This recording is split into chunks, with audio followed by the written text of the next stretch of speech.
প্রিয় নবম দশম শ্রেণীর শিক্ষার্থীরা, আমি মোহাম্মদ শহীদুল ইসলাম, সহকারী শিক্ষক বিজ্ঞান, Kanakdia sir Salimullah school and college, Bauphal Patuakhali. আমাদের ক্লাসে সবাইকে স্বাগতম। আজকে আমরা মোলারিটি সম্পর্কে কিছু ম্যাথ করব। দেখতে পাচ্ছ তোমরা আমি একটা উদ্দীপক সাজাইছি, যেখানে আছে 10 গ্রাম পটাশিয়াম হাইড্রোক্সাইড আর 10 গ্রাম আছে হাইড্রোক্লোরিক অ্যাসিড। 100 ml এর পাত্র, দুটোটা হলো 100 ml এর পাত্র। এই দুই পাত্রের ঘনমাত্রা নির্ণয় করব। তাহলে ঘনমাত্রা নির্ণয় করতে আমাদের যেটা প্রয়োজন সেটা হলো গ্রাম এককের ভরকে প্রকাশ করা হয় ডব্লিউ দ্বারা, আণবিক ভর, যৌগের আণবিক ভরকে প্রকাশ করা হয় ক্যাপিটাল এম দ্বারা, আয়তনকে প্রকাশ করা হয় ভি দ্বারা। এভাবে আমরা যদি সাজাই তাহলে দ্রব্যের মোলারিটি নির্ণয় করতে পারবো। তো আমরা মোলারিটি সূত্র আমরা জানি। যদি আমরা প্রথম পাত্রটা যদি খেয়াল করি, এটা হলো প্রথম পাত্র, 1 নং পাত্র, এটা 2 নং পাত্র। তাহলে প্রথম পাত্রের ক্ষেত্রে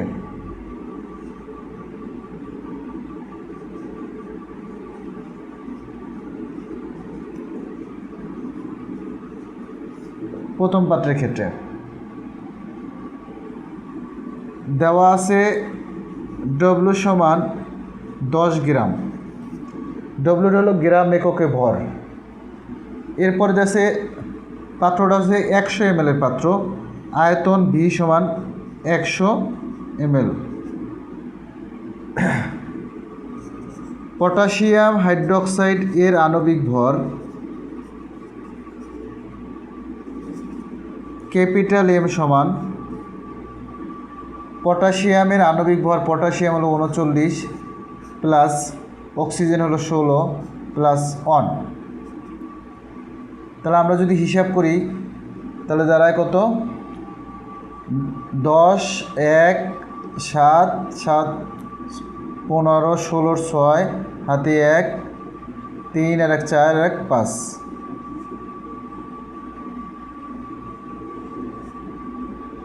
সরি, এখানে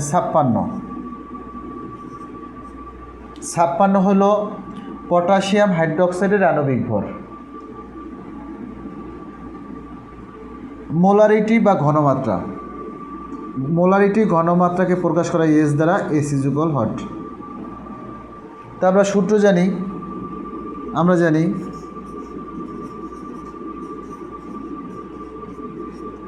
ডব্লু সমান S V M divided by 1000।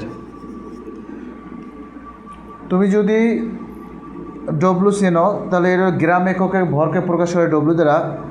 S হলো মোলারিটি বা ঘনমাত্রা, এর ভি হলো দ্রব্যের আয়তন, এম হলো যৌগের আণবিক ভর ডিভাইডেড বাই 1000। এখানে আমরা মোলারিটি নির্ণয় করব। তাহলে মোলারিটি নির্ণয় করলে এটা ভগ্নাংশ, এটা ভগ্নাংশ নয়, নিচে মনে মনে 1 ধরবো, এটার সাথে আর গুণ করব, এটার সাথে এটা গুণ করবো, এটার সাথে এটা গুণ করবো, বা এস ভি এম সমান ডব্লু ইন্টু 1000, বা এস বা মোলারিটি সমান W into 1000 divided by V M. আমরা এখন মান বসাই। ডব্লুর মান হলো 10 ইন্টু 1000, ভি এর মান হলো 100, আয়তন হলো 100, ইন্টু আণবিক ভর হলো 56। আমরা এখন 10-এর সাথে যদি 1000 গুণ করি তাহলে হয় 10,000, 100-র সাথে যদি 56 গুণ করি হয় তাহলে 5600।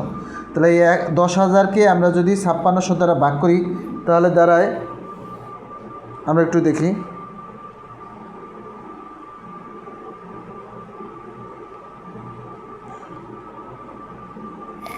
1.786 সমান 1.786 বের আমাদের। তাহলে মোলারিটি বা ঘনমাত্রা বেরোছে। মোলারিটি ঘনমাত্রার একক হলো মোলার, ক্যাপিটাল এম। এটা হলো প্রথম পাত্রের ঘনমাত্রা। এরপরে একটা প্রশ্ন হলো উভয় পাত্রের দ্রবণ একাত্রে মিশ্রিত করলে কোনটি লিমিটিং বিক্রিয়ক? আমরা যদি পরেরটা খেয়াল করি, এটা হলো গ নাম্বারের উত্তর। ঘ, দুই পাত্র আমরা একাত্র করি, potassium hydroxide plus hydrochloric acid. তাহলে পটাশিয়াম হাইড্রোক্সাইড হলো ক্ষার, হাইড্রোক্লোরিক হলো অ্যাসিড। অ্যাসিডের সাথে ক্ষার বিক্রিয়া করলে লবণ পানি তৈরি হয়। তাহলে প্রথম অংশের ধনাত্মকের সাথে দ্বিতীয় অংশের ঋণাত্মক যদি হয়, পটাশিয়াম ক্লোরাইড প্লাস পানি। এই হলো দুই পাত্রের দ্রবণ যখন একাত্র করি তখন প্রশ্ন হলো যে লিমিটিং বিক্রিয়ক কোনটি? আমরা পটাশিয়াম হাইড্রোক্সাইডের আণবিক ভর জানি 56, হাইড্রোক্লোরিকের ভর জানি 36.5। এখন আমরা লিখতে পারি 56 গ্রাম পটাশিয়াম হাইড্রোক্সাইড বিক্রিয়া করে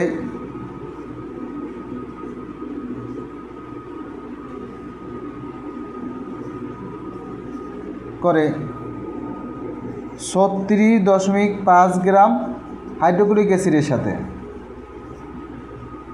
অতএব 1 গ্রাম পটাশিয়াম হাইড্রোক্সাইড বিক্রিয়া করে 36.5 ডিভাইডেড বাই 56 গ্রাম HCl এর সাথে। তাহলে আমার দ্রবণে আছে 10 গ্রাম। তাহলে 10 গ্রাম কতটার সাথে বিক্রিয়া? 10 গ্রাম বিক্রিয়া করে 36.5 × 10 ডিভাইডেড বাই 56 গ্রাম HCl এর সাথে। তাহলে আমরা ক্যালকুলেটর দিয়ে 10-এর সাথে 36.5 গুণ করব, 56 দ্বারা ভাগ করব। ভাগ করলে দাঁড়ায় 6.52 গ্রাম, 6.52 গ্রাম HCl। তাহলে 10 গ্রাম বিক্রিয়া করে 6.52 গ্রাম HCl এর সাথে। আমার HCl দেওয়া আছে 10 গ্রাম, তাহলে আমার প্রয়োজন হইল 6.52 গ্রাম। তাহলে অবশ্যই HCl অবশিষ্ট থাকে। তাহলে অবশিষ্ট থাকে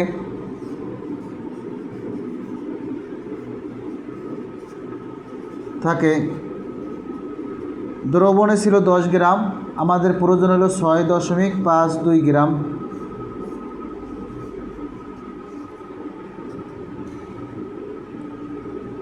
শূন্য 0.884 গ্রাম HCl।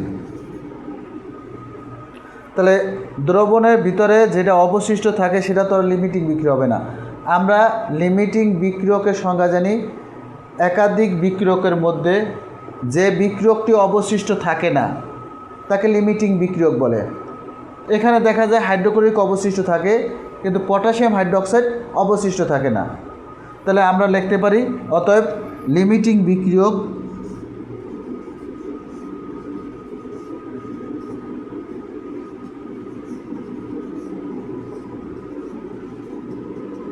Potassium hydroxide. ধন্যবাদ সকলকে।